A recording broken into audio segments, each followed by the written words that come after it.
Pada hari ini saya akan menyampaikan progres penanganan pandemi COVID-19 sampai dengan tanggal 30 April 2020 pada pukul 12.00.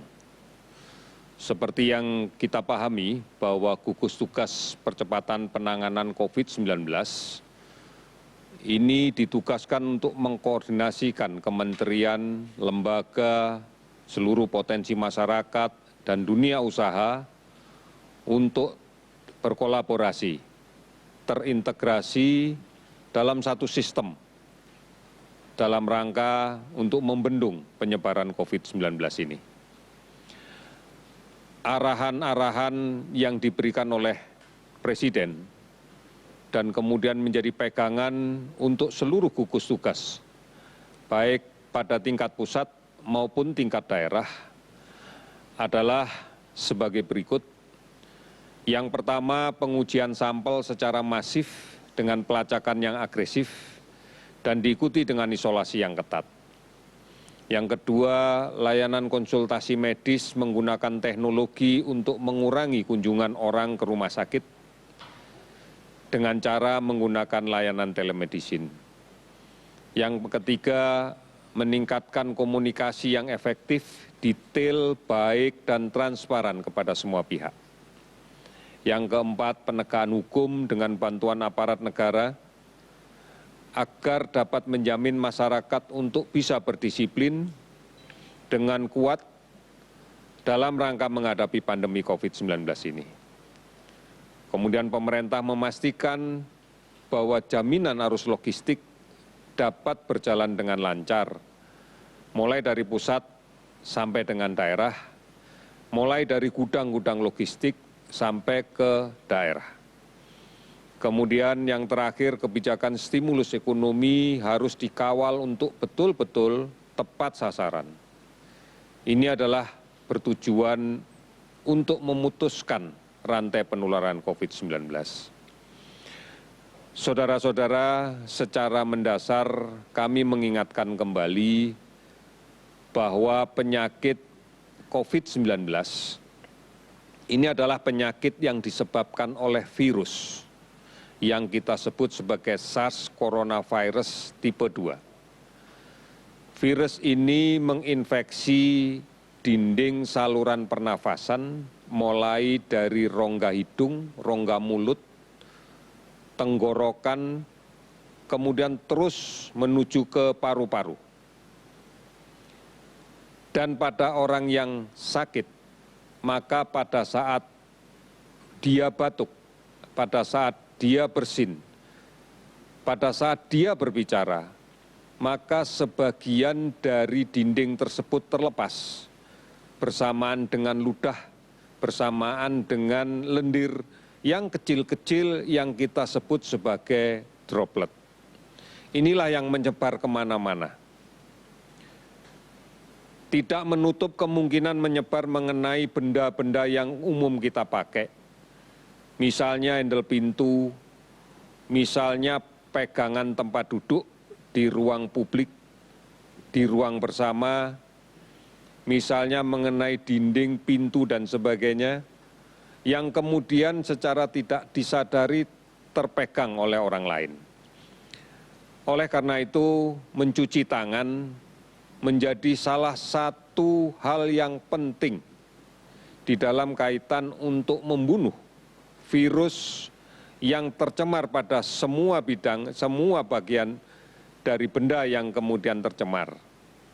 Mencuci tangan dengan sabun dan air yang mengalir selama 10 detik secara merata sampai ke sela-sela jari, sampai ke ujung jari.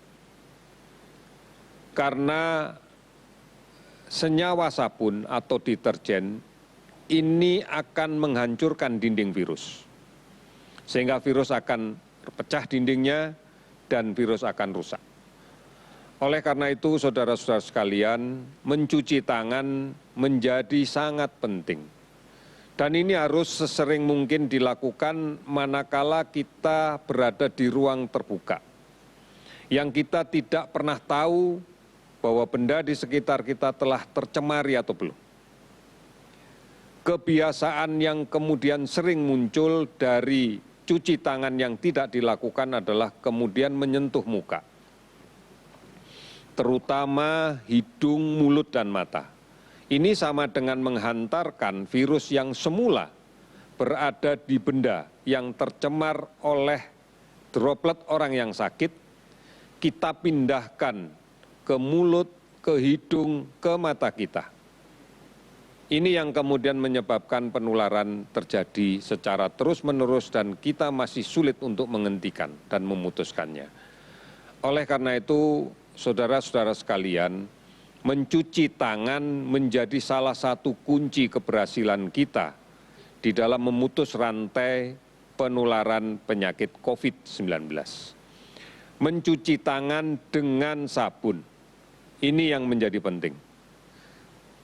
Oleh karena itu, kami mengapresiasi kemandirian masyarakat, baik pada tingkat RT, RW, kelurahan, dan seterusnya, ataupun instansi, kantor, dan fasilitas umum yang lainnya yang telah menyediakan fasilitas untuk mencuci tangan, fasilitas mencuci tangan dan menyiapkan sabun. Karena ini menjadi kunci dan ini adalah bagian dari pola hidup bersih dan sehat. Semoga ini menjadi sebuah kebiasaan yang baik dan membudaya, bukan hanya karena COVID, tapi ini sudah merubah gaya hidup masyarakat secara utuh. Ini akan melindungi kita dari banyak rute penularan penyakit, baik melalui jalan nafas maupun saluran pencernaan, akibat tangan yang tercemar bakteri, virus, bibit penyakit lain yang berada di sekitar kita. Oleh karena itu, saudara-saudara sekalian, kesempatan sekaranglah kita merubah perilaku kita. Merubah perilaku kita untuk hidup bersih dan sehat. Secara perorangan, secara keluarga, secara komunitas, dan kita yakin secara nasional kita bisa melakukan itu. Kemudian cara lain yang bisa kita lakukan dan ini memenuhi peran yang besar juga adalah menjaga jangan sampai terpapar secara langsung dari droplet penderita COVID-19 yang masuk langsung ke saluran nafas kita. Oleh karena itu, menjaga jarak pada saat melaksanakan komunikasi, menjaga jarak fisik pada saat berkomunikasi dengan orang lain, ini menjadi penting. Menjaga jarak dan kemudian menggunakan masker adalah kuncinya. Di dalam dinamika perkembangan penyakit sekarang secara epidemiologis, kita sudah tidak lagi bisa mengetahui siapa yang sakit yang berada di sekitar kita. Oleh karena itu, tetap di rumah adalah kuncinya.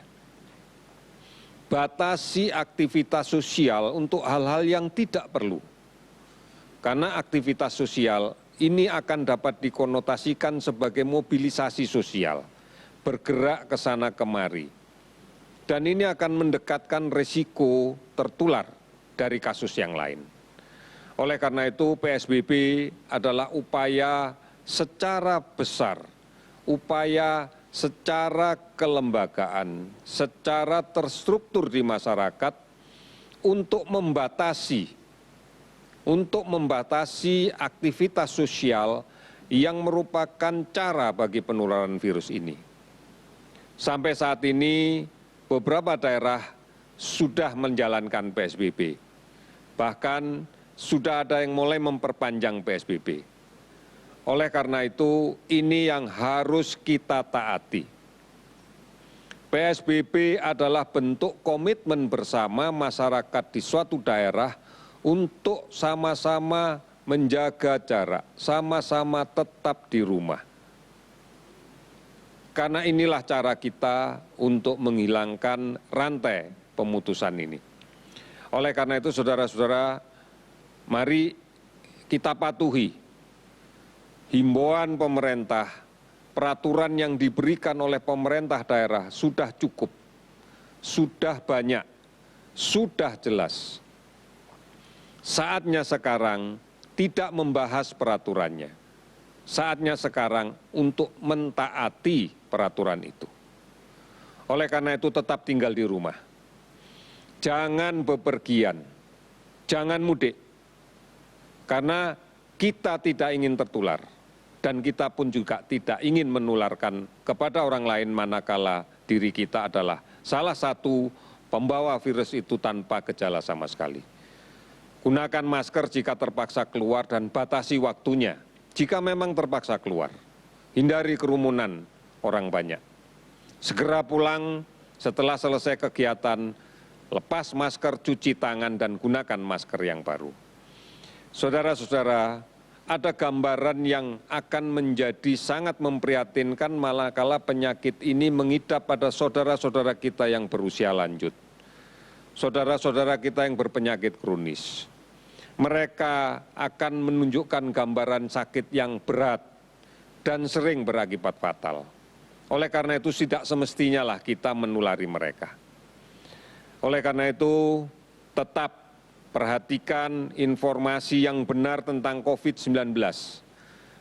Banyak kanal yang bisa digunakan, banyak hal yang bisa kita dapatkan dan tidak sulit.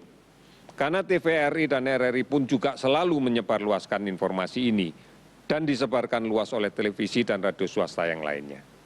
Saudara-saudara, data yang kita dapatkan, kita bersyukur bahwa hari ini 89 laboratorium sedang aktif melaksanakan pemeriksaan yang tersebar di 48 rumah sakit, 15 perguruan tinggi, di jejaring Kementerian Kesehatan ada 18 laboratorium, di laboratorium kesehatan daerah ada 5 laboratorium, di Balai Veteriner ada 3 laboratorium. Jumlah jumlah spesimen yang kita periksa sudah mencapai 94.599 spesimen dari 72.351 orang. Konfirmasi kasus positif pada hari ini adalah 10.118. Di antara konfirmasi positif sebanyak 10.118, kalau kita lihat sebaran umurnya, sekitar 54% berada pada kelompok umur 30 sampai dengan 59 tahun. Inilah kelompok terbanyak. Kemudian disusul dengan usia 60 sampai 79 tahun pada kisaran 16%. Pada kisaran 15 sampai 29 tahun ini ada sekitar 15%. Balita 0,6%. Sementara yang usia lanjut di atas 80 tahun angkanya pun menunjukkan sekitar 1%. Inilah gambaran bahwa sebagian besar saudara-saudara kita yang mengidap, yang positif COVID-19 ini adalah kelompok-kelompok produktif pada kisaran umur 30 sampai 59 tahun di angka 54%. Mobilitas mereka ini loh yang tinggi. Tetapi kita juga bersyukur bahwa ternyata kondisi imunitas mereka yang baik, sehingga yang sembuh menjadi 1.522, yang meninggal 792 dan masih didominasi oleh faktor komorbid yang baik komorbid tunggal maupun komorbid yang lebih dari satu. Orang dalam pemantauan sampai saat ini kami catat ada 230.411 orang. Meskipun sebagian besar sudah selesai dipantau dan sudah dinyatakan sehat. Namun pasien dalam pengawasan PDP ada 21.829 orang. Sebagian diantaranya sedang menunggu pemeriksaan laboratorium untuk menentukan hasil laboratoriumnya. Kabupaten kota terdampak 310 kabupaten kota di semua provinsi, di 34 provinsi. Sebaran pasien sembuh DKI Jakarta 486 orang, Jawa Timur 157 orang, Jawa Barat 143 orang, Sulawesi Selatan 122 orang, Bali 113 orang, dan total keseluruhan di 34 provinsi adalah 1.522 orang. Kalau kita melihat data kasus yang konfirmasi positif, maka laki-laki 57% dibanding dengan perempuan yang 43%. Kasus baru yang terkonfirmasi sebanyak 347 orang, sehingga jumlahnya menjadi 10.118. Kasus sembuh meningkat 131 orang menjadi 1.522. Kasus meninggal 8 orang, sehingga total menjadi 792 orang. Saudara-saudara, mari kita tingkatkan imunitas diri kita. Sabar dan tenang, tidak panik. Saudara-saudara yang sakit dan dirawat, saya minta juga untuk tenang, untuk sabar, karena ini sangat mempengaruhi imunitas. Patuhi apa yang menjadi arahan dokter dan tenaga kesehatan perawat lainnya yang merawat. Tidak usah panik. Ikuti saja aturan yang sudah ada. Oleh karena itu, saya minta saudara-saudara bersabar. Ini sebuah cobaan kita. Mari bersama-sama kita disiplin menerapkan perilaku bersih dan sehat. Apabila ada saudara kita, tetangga kita, keluarga kita yang bergejala COVID-19, harus kita bantu. Tidak boleh kita kucilkan. Oleh karena itu, tetap menjaga kebersihan kita. Apabila memang diinstruksikan untuk melaksanakan isolasi mandiri di tempat, maka laksanakan itu dengan baik. Jangan panik. Kita tidak akan pernah membiarkan siapapun yang sakit tidak terawat dengan baik. Kita tidak akan pernah meninggalkan siapapun yang sakit tidak terawat dan terabaikan. Inilah tugas kita bersama. Oleh karena itu, yakini bahwa kita bisa melakukannya. Saudara-saudara, dengan pemahaman yang kita bangun bersama, dengan gotong royong yang kita kerjakan bersama dan terus-menerus tanpa terputus, kita akan yakin bisa menyelesaikan permasalahan ini. Mari kita menjadi pahlawan untuk keluarga kita. Kita menjadi pahlawan untuk tetangga kita, untuk lingkungan kita, dan untuk bangsa kita. Kita yakin bahwa Tuhan Yang Maha Esa, Tuhan Yang Maha Besar akan memberikan kekuatan kepada kita untuk menghadapi permasalahan sulit ini. Dan kita akan bisa menyelesaikan dengan baik. Terima kasih, selamat sore.